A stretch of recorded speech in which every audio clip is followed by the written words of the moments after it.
15 years. She's won numerous awards, including the National Star of Asia Award in 2002, and has a degree in communications and Japanese language and culture. She founded the Who's Who in Asian communities and is going to live to us on how to become a better speaker, a better leader, and a successful Asian American in today's world. Without further ado, please welcome Ms. Sasha Koda.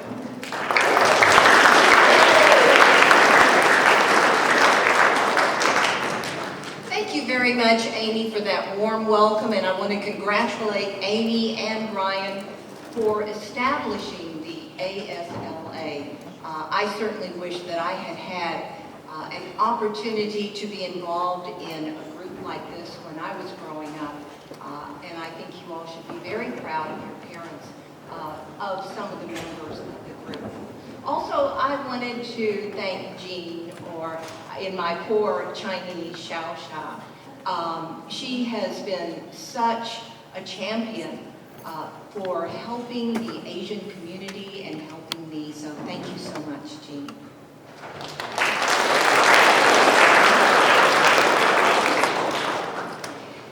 I'm going to talk to you about public speaking, but I want to talk to you in a realm of why it is so important. And at any age, wherever you are, whether you're in school, whether you've graduated, or whether you have a business, it is so important professionally as well as personally. And so thank you so much for attending today.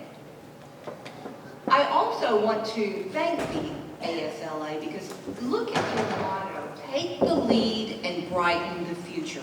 And that's what we're doing today. By you coming here and learning about public speaking, you are taking the lead personally, and you will brighten your future as well as others. I think that's a great motto. I want to convince you by the end of the day that public speaking is fun. I love it. And it's funny because I love public speaking more than I love being behind the camera. I was behind the camera for over 30 years. I still have one program that I produce annually, the WAC Awards, and then I do some work, thank you, and I do some work with PBA as well. So I'm still behind the camera a little bit, but this is where I thrive because I can see you and I can feel your energy. Behind the camera, I can't do that. So I want to tell you and persuade you that you also can have a passion in public speaking as well. Uh-oh, I'm already having problems. I'm not very, I'm IT challenged, so bear with me, please. Okay, why are you here today? You know, I'm sure for the students that you came here because, you were tired of gaming, right? You were tired of shopping, you're tired of being with your friends, yeah, right? No, we know, right? Yeah, that's right. I know why you're here. I also feel your pain. So thank you again for being here during your holiday and your vacation season. But you know when you leave today, I want you to leave with a level of confidence, a level of comfort, and I want you to actually say to yourself, you know what? I learned something. I actually learned something that I can take out into the world this evening. And I'll tell you why you can do that. What is public speaking?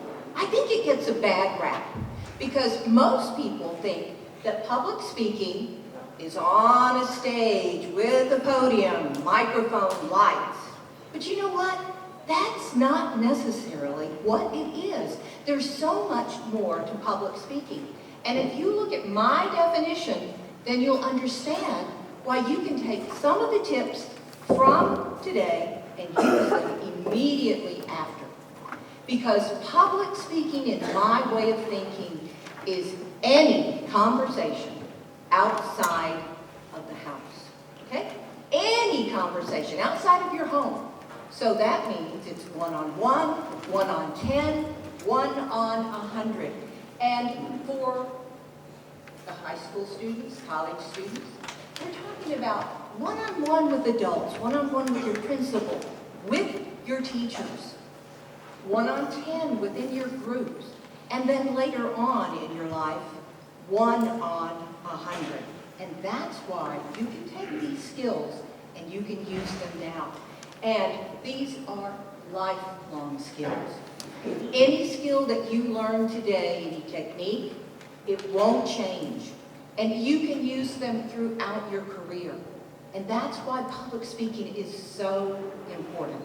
So get that stage out of your mind and thinking about just communicating. And we can all overcome shyness. And I'll tell you why. It's because I know this. I learned it as a child. I hated myself, much less. I would never have ventured into public speaking because I had no confidence, none whatsoever. And I would probably be the last person on earth if you had asked me at a young age, would I like to go into public speaking? Absolutely not. My life kind of started at the bombing of Pearl Harbor, even though I wasn't even born yet. But throughout my life, I've been blamed for bombing Pearl Harbor. Yeah, you have to laugh at that one. But because of the bombing, that allowed President Roosevelt to sign Executive Order 9066, which allowed him to actually round up 120,000 Japanese Americans, like my parents who were born in California and Idaho, and the Japanese nationals, like my grandparents who came here in 1900. But because they were Japanese, they were allowed to be rounded up and placed in 10 different internment camps around the country. My parents ended up in Wyoming. And you can see here, the Heart Mountain, Wyoming internment camp housed at least 10,000 people. So it was like a city where they lived. But the government realized that they had made a oops, because they had to house 120,000 people, feed them. So they gradually started letting the people like my parents, who were Americans, out of the camps early. So my parents got out in 1944. And when they entered the state of Georgia, there were only 31 other Japanese Americans here in 1944. Can you imagine? Only 31 other ones. Now, when my parents got here, they moved to Stone Mountain, which was 5 miles from the Grand Wizard of the KKK. So Mr. Venable, at that time, owned Stone Mountain. We now know that it is a state park. But at that time, he owned the mountain. He was the Grand Wizard because he allowed the KKK to openly and freely hold their cross burnings on top of Stone Mountain. And as a little girl, I remember my parents allowed me to go and see this burning here. They didn't do that to scare me. What they did was they wanted us to know that there were people who didn't like Asian faces. They only liked whites. And if you've ever listened to Reverend Martin Luther King's I Have a Dream speech, he references this when he says, "Let freedom ring from Stone Mountain, Georgia." And that's what he's talking about. So please, if you ever get the chance to listen to that speech, it applies to us, the non-whites. I had such an identity crisis growing up. I was 5 years old, and I went to the Memorial Drive Presbyterian Kindergarten Church. Okay, I came home one night, and I asked my parents, "What is a chink?" Yeah, well, they didn't answer me. They just looked at me like a deer in the headlights, and they said, "Sachi, just tell your friends that you are Japanese. And then the next night, I came home and it was, what's a Jap? Yeah. Isn't that odd? It sounds like I made that up, but it was true. And it was that night that my parents had to sit the Koto children down and tell us about the bombing of Pearl Harbor and about the Japanese bombing America. It was almost as if you took blinders off of me, because it was the first time that I could see Kathy, and she had blonde hair and blue eyes, and I could see Mark, and he had brown hair and green eyes. I'd never seen that before. It was almost as if you took blinders off of me, and then I realized I was different. And more than different, I realized that I was the enemy of the state, of America. And that I realized that I was so different and people hated me. So I became a second-class citizen that night. I put myself in the back of the bus. In the 4th grade, and we'll just say her name is Mrs. Smith, was teaching about world history, about the bombing of Pearl Harbor. And you know, we're the only Asians, much less Japanese family in the whole school system, right?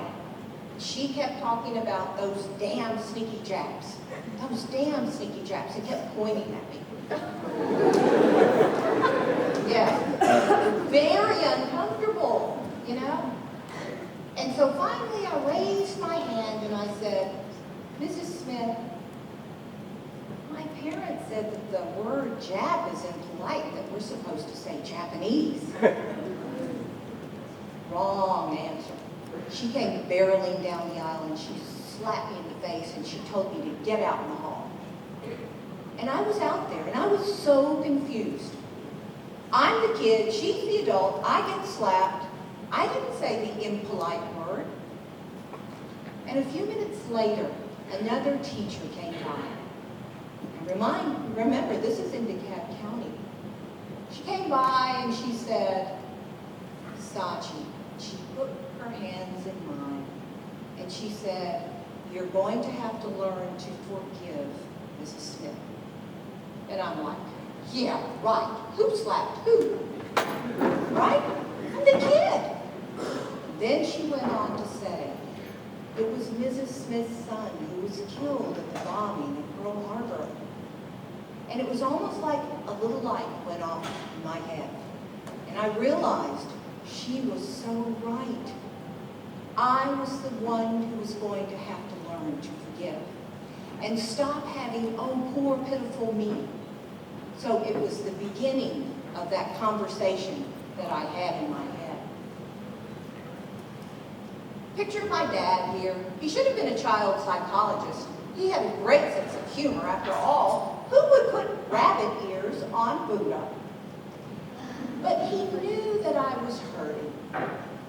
And he took me aside and he said, you know, Sachi, you are so much luckier than those other kids in school. And I'm thinking, yeah, right. What's he trying to sell me, right? And then he went on to say, think about it. Sachi, you have 2 countries, like all of you. We have 2 countries. And he said that you should always be proud of being Japanese. Your heritage, your grandparents came from there. But first and foremost, you should love America because you are an American citizen.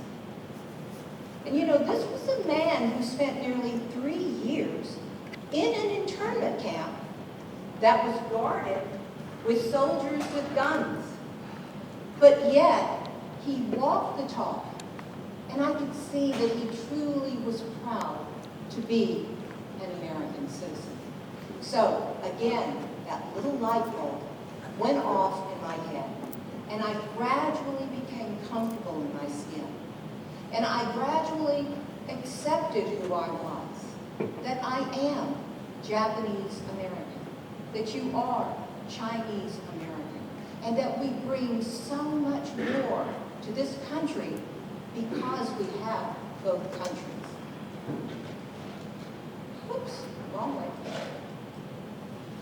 I got my public speaking roots basically in the church.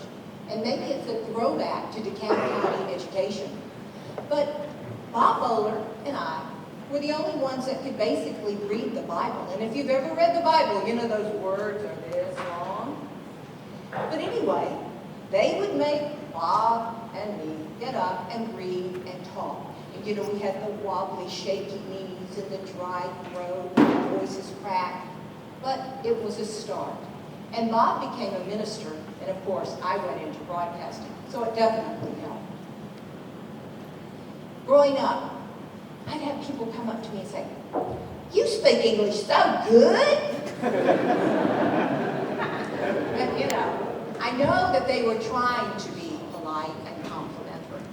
But you know what?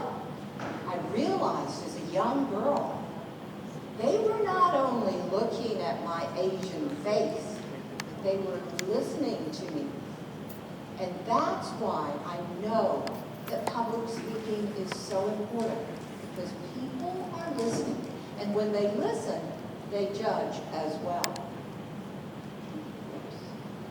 I was in the drill team in high school. Fine picture, don't laugh. But I bring this picture to you because it is when I was in high school. And I was in the 9th grade, and I started in something called the drill team. Didn't even know what it was, but I got on this program. And I was there for 4 years. And I finally became the captain as well. But if you talk about leadership, I had, when I'm in the 12th grade, I had to control 60 rowdy, big mouth, white girls. And it wasn't easy, but it was something that, like what Andy had said earlier, if you have the opportunity to do public speaking, get out there and do it. Push yourself out there. And I'll tell you, if you have to lead these girls, that was an opportunity for sure, and I would encourage that for all of you. You know, I started hating myself. Remember that in kindergarten. But I was so blessed because I became the homecoming queen for my high school, Clarkston High School. And while it's not a big deal in the real world, it was a big deal for me. It was a big deal for my family because, you know, there were only 31 other Japanese when they got here. So it meant a lot to all of us. In broadcasting, I'm proud of 2 things. I became the first Asian on-air talent in the Southeast, and also the first Japanese-American anchor at CNN. So I started pioneering. It wasn't that easy, and especially being a woman, it wasn't that easy, but I hacked through it. I started in '74. So many of you weren't even born, you weren't even married, you weren't even thinking about kids. But if you know Star 94, that's the same programming radio station. And then I went on into Channel 5, which was CBS owned at that time, and became a reporter. But you know, at that time, it was a male-dominated industry. You mainly saw men. And they called them anchor men, but they called them weather girls. So you can tell how they treated us there.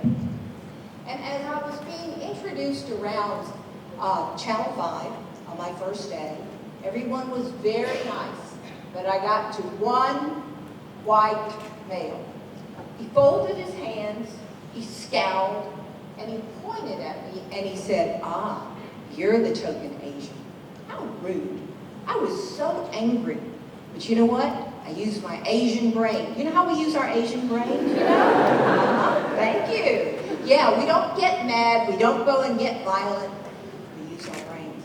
And I lasted in broadcasting longer than him. I went on to Japan Cable Television, which is CNN's sister station, and I worked there for 9 years in Tokyo, and then came back at Headline News in '86, and by 20 years, you know, I started in '75, in 20 years, it became a female-dominated industry. we took over women, right? So we affectionately call this 6 Chicks and Chuck, right?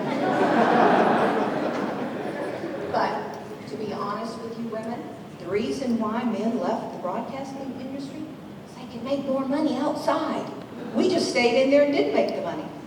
So you guys were smarter.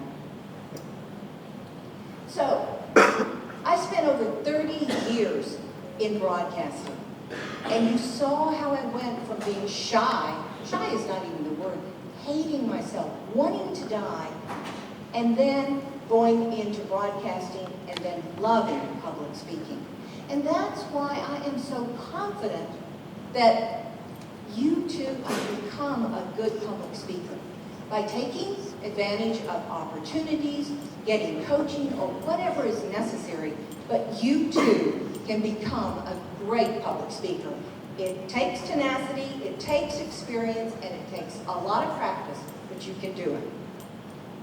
All right, what are the top 10 things that people fear most? Come on, shout it out. Oh, louder, please. Spiders. Ooh, who said that? Oh, I hate spiders. Yes. Hello? Public speaking. Okay. Death. Oh, good. Oh, yes. Hello. Look at that. But come on, folks. This is statistically driven. Can you imagine that somebody would hate public speaking more than they would hate death? Come on. So by the end of this hour and a half, we're going to change that, okay? We'll move public speaking off, right? Because I'm going to persuade you that you can minimize your stress. Some stress is good. You're going to feel more comfortable and more confident. And of course, it would probably take much more than just one session, but at least we can get you to think about that. Look at these public speaking techniques as a lifetime learning process. You can use them forever, but look at the 2 words with public speaking. You can influence and you can impress people. And those are some of the most valuable skills that you could have. Influence and impress. For thinking about you going up into college, trying to influence an admission counselor to let you get into Harvard. Maybe we better get Andy and Willie back up here. They obviously made a very, very strong, good impression. So we want to communicate effectively. That's part of public speaking. You know, where it's very clear, where people understand you, where you can articulate if it's very complicated, and do it in an intelligent way and in an effective way as well. But you can learn it. It takes time, it takes practice, but you can learn it. But remember, people are watching you. People are listening. Remember how I said, people judged me by my speech as well. Fill in the blank here for me.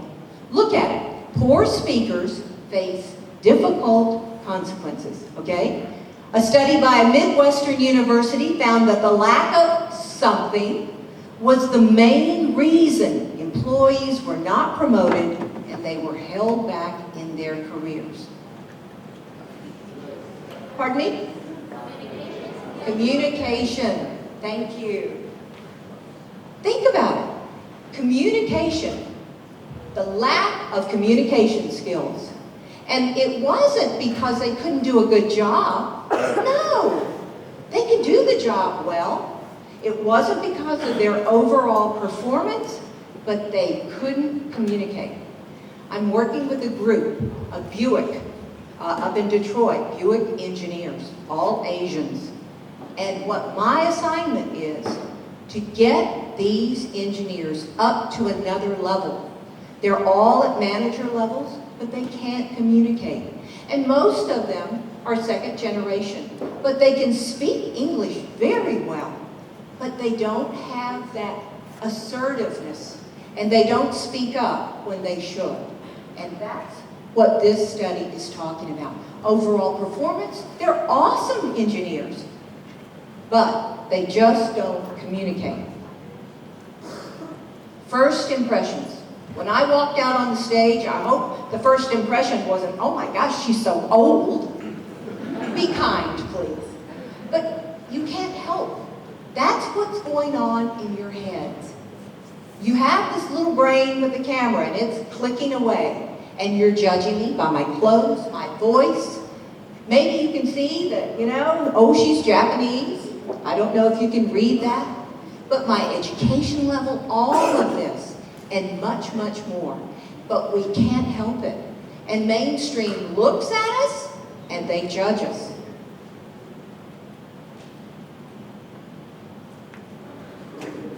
Yep, didn't take long for you to snicker, right?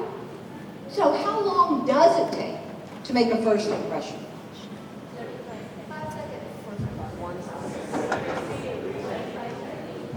3 to 30, that's what I heard. Look at that, 3 to 30. And we know that sometimes it's quicker. But when I go into corporate teaching, I've had people, these are mainstream Americans, that say, why do Asians always look angry? And I'm like, whoa, what a statement. See, you all are laughing. And I thought, do we always look angry? But maybe we need to have more expression. But that is the first impression that they give me as feedback. The Asian minority model myth. This is part of our impression, our image that we have. And as public speakers, we should be aware of that. People think we're geeks, I think it's wonderful. I'd love it if somebody thought that I was that intelligent to be a geek. But we're also supposed to be great in math. All this stereotypical stuff. I am not good in math.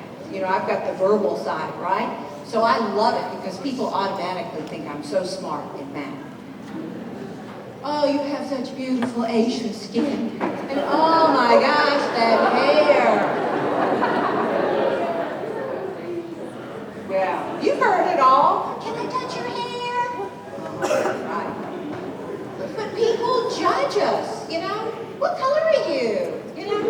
What do you think I am? I'm white, But we're kind of white to mainstream.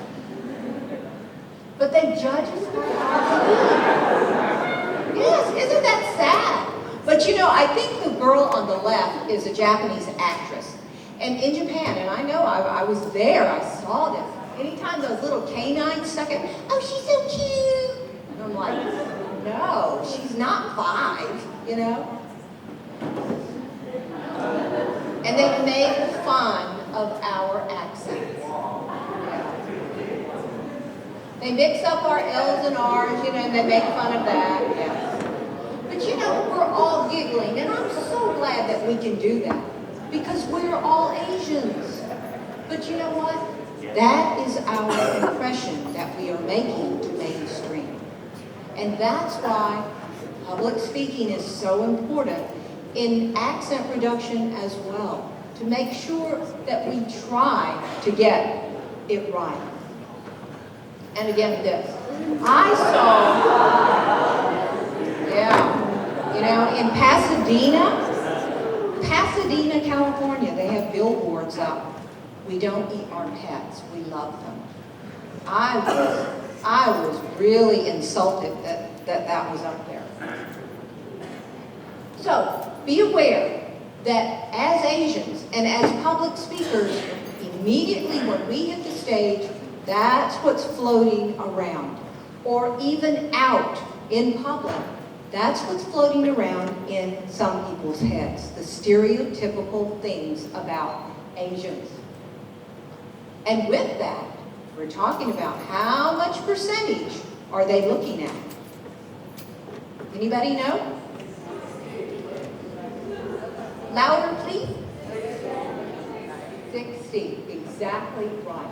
60% of what you see today is all about the body language. And we're talking about gesturing from, our hands, scowling, just looking angry, the way we stand, our posture, the way we walk, our mannerisms, all of that is body language, and that goes into your public speaking.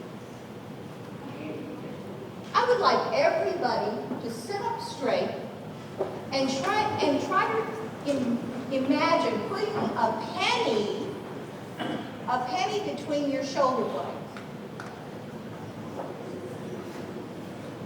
That is good posture. And one thing about Asians, we don't have the greatest posture. We're not that tall anyway, come on, face it. So we could use a few more inches, right? So, posture. Put your shoulders back and have pride. And that's one thing. We're smart. Hey, we're good in math, right? We're smart. Let's look smart. So, have that posture. Have that sense and air of confidence. Not arrogance. That's a different thing. But confidence. And when you walk with your head up. Don't shuffle down. I see that in Japan. They're always shuffling around. I want to slap them and say, stand up, Be proud. So think about that. Take that out of this room today. Sit up straight and act proud because you deserve it. When you're up here, we are not elephants. When you're in front of a group, we don't sway. No, that's not good. Plant a foot and stay there. You can walk around, that's fine, but just don't sway, okay? So what are we? We are not elephants. Oh, wonderful. I knew you'd learn something today. All right, let's talk about making that winning speech. Your message is so important. And I have a lot of friends that say, oh, I'll just wing it. It doesn't matter. I'll just get up there and say something. How rude. Think about you poor people if I just winged it and you came all the way to listen. That's not right. So we have to take the time of thinking about who is in the audience. And with Jean's help, I gathered that information. Okay? What is the purpose? Again, Jean helped me. And then why we're here? Again. So I was able to get the information to know, so I'm not surprised and you're not surprised that I'm here. The more you know about your speech, the more details that you can flesh out, the easier it will be to compile your speech and deliver it as well. You also have to wonder, what does your audience want to hear? How much do they know about public speaking? Have they had that much experience? What are they expecting to learn? All of that is so important. Look at that. Isn't that a funky little envelope? Well, you know what? It was one of my outlines that I did. And I'm not talking about school, English 101, but it doesn't matter. Write it on a cocktail napkin. Write it on anything. It doesn't have to have Roman numerals and little A's and B's. No. But just write it, and it becomes your roadmap on what you want to say, because you lay it out in chronological order so that the audience can follow you. So the outline is so very important. 3 S's. You state, you support it with facts, research, and then at the end you summarize your speech. And repetition is so good because people will remember it the second or third time around. Add personal stories, anecdotes, because that's what makes it so much more interesting. And if you have a script in front of you, make it 16 font, not what I call ant font. You know ant font? Ant font's like what, 8? No. Make it big so you can look at it, talk, look at it, and talk. And try to put it in bullet points so you don't end up reading. Okay? Don't read. You can read. I don't need to do it. Am I stuck? I'm stuck. Visuals. Visuals are so important because you don't want to just sit up here and watch a talking head, as we say. You want to see some things. And then make it colorful. Look, retention and recall is upped by 78% if you use color visuals. Recognition, 78%. And then look at motivating and getting people to participate if you use color visuals, 80%. And for any of you who are in sales, look at this, 85%. So why would you use a black and white? Or why wouldn't you use color visuals all the time? When you're up here, you want your audience to listen to you. You want to do that. And I've told you about putting anecdotal things. Talk about yourself. Putting something fun in there so that your audience will get to know you, they will connect with you and engage with you, and they become your friends. Anybody in here can tell jokes? I can.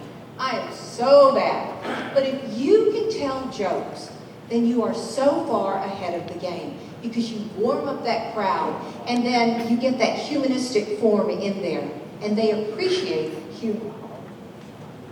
And number your pages, please. I've seen people drop their scripts when they're coming to the stage. It's not pretty. And time your scripts as well. Because if you're supposed to end at a certain time, it's very rude to go over. What do you do with your hands? See, I'm lucky, because usually I've got my hands going, but I've got them busy. But that's what you want. If you've got busy hands, yes, you don't want to just be uselessly moving your hands. Use a pointer, a prop of any kind. Does anybody know who Groucho Marx is? Was that famous in China? Well, anyway, he didn't know what to do with his hands, so he used his cigar, and it became his signature prop. The same thing with Charlie Chaplin. He didn't know what to do with his hands. He got a cane and a top hat. It became his signature marks, and everyone knows him, and he became even more famous because of that. So, knowing your stuff means practice. And you know, before we get our mom and dad saying, "Oh, Mom, would you sit here while I do my speech?" Well, guess what? We don't have to do that because we have cell phones, and you can do your selfie video. You won't like it, but do it. You'll hear your voice and you'll go, "Ooh, does that sound like me?" No one ever likes their voice. And use that video to watch. Am I gesturing too much? If so, use a prop. But practice. Practice your introduction and your close and all of those rough